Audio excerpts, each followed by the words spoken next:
Hello बच्चों, नमस्कार।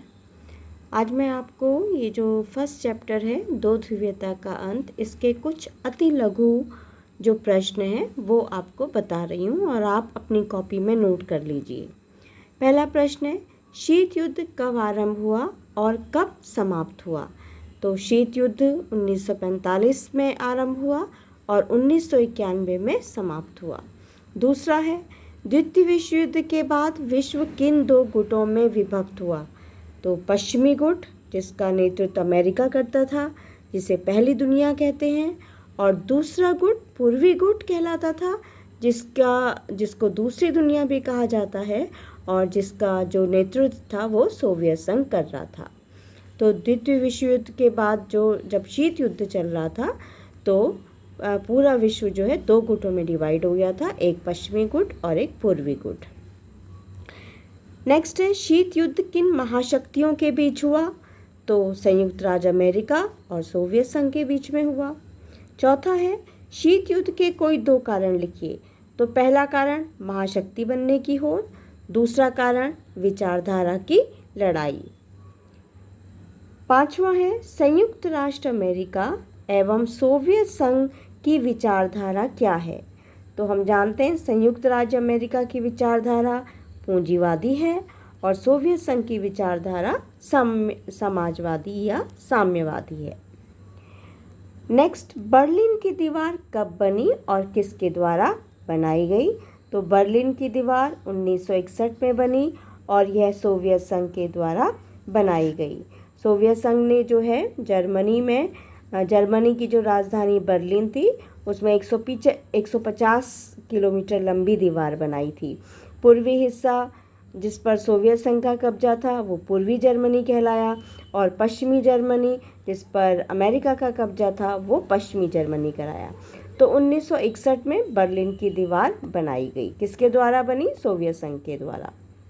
Next, शीत युद्ध का प्रतीक क्या था? शीत युद्ध का प्रतीक बर्लिन की दीवार का बनना था। नेक्स्ट, जर्मनी का एकीकरण कब हुआ?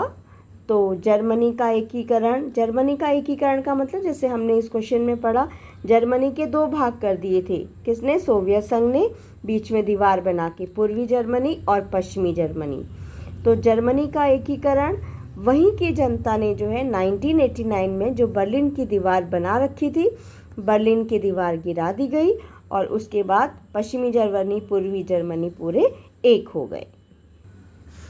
नाटो की स्थापना कब और किसके द्वारा की गई? नाटो शीत युद्ध में अमेरिका ने एक अपना सैनिक संगठन बना रखा था। अमेरिका को जो देश समर्थन करते थे, कनाडा है, फ्रांस है, ब्रिटेन है, ये सब इनके नाटो के सदस्य थे। और नाटो में जो भी देश जुड़ता था उनका एक सिद्धांत था कि अगर नाटो के किसी देश के ऊपर कोई दूसरा देश आक्रमण करता है तो नाटो के जितने भी सदस्य देश थे सब मिलकर उस देश के विरुद्ध लड़ाई लड़ेंगे। 1949 में अमेरिका के द्वारा नाटो की स्थापना की गई। ये बहुत इंपॉर्टेंट प्रश्न है, पूरे आपके सिविक्स में बार बार घूमेगा कई चैप्टर्स में। फिर नेक्स्ट है, सोवियत संघ द्वारा बनाया गया सैनिक संगठन का नाम बताइए। तो जैसे अमेरिका ने नाटो बनाया शीत युद्ध के दौरान, ऐसे ही सोवियत संघ ने अपना एक संगठन बनाया जिसका नाम वार्सा पैक्ट है या वार्सा संधि है और जो 1955 में बनाया गया। तो जब सोवियत संघ का विघटन हुआ, शीत युद्ध समाप्त हुआ 1991 में, सोवियत संघ टूट गया अपने 15 गणराज्यों में, तो ये वार्सा संधि भी खत्म हो गई। नेक्स्ट है, सोवियत संघ का विघटन कब हुआ? जब शीत युद्ध की समाप्ति हुई 1991 में। फिर नेक्स्ट, सोवियत प्रणाली किस देश से संबंधित है? सोवियत प्रणाली सोवियत संघ से संबंधित है। शीत युद्ध का अंत कब हुआ? शीत युद्ध का अंत 1991 में हुआ। शीत युद्ध का अंत और सोवियत संघ का विघटन दोनों 1991 में हुए। ठीक है, शीत युद्ध का अंत ही जो है सोवियत संघ के विघटन के कारण हुआ। शॉक थेरेपी किस देश से संबंधित है? शॉक थेरेपी सोवियत संघ से संबंधित है। रूस की क्रांति कब हुई? 1917 में हुई। चीन की क्रांति कब हुई? 1949 में हुई। शॉक थेरेपी का क्या अर्थ है? आघात पहुंचाकर उपचार करना, जैसे बिजली का शॉक देते हैं ना, ऐसे ही शॉक का मतलब आघात पहुंचाकर, चोट पहुंचाकर इलाज करना, उपचार करना। सोवियत संघ की राजनीतिक व्यवस्था में किस पार्टी का दबदबा था? तो सोवियत संघ में केवल एक ही पार्टी थी और वो क्या कहलाती थी? कम्युनिस्ट पार्टी, साम्यवादी पार्टी। नेक्स्ट है, सोवियत संघ में सुधारों की शुरुआत किसने करी? तो सोवियत संघ के जो उस वक्त के राष्ट्रपति थे मिखाइल गोर्बाचोव, इन्होंने सोवियत संघ में सुधारों की शुरुआत करी। सोवियत संघ के विघटन के बाद कितने गणराज्यों का उदय हुआ?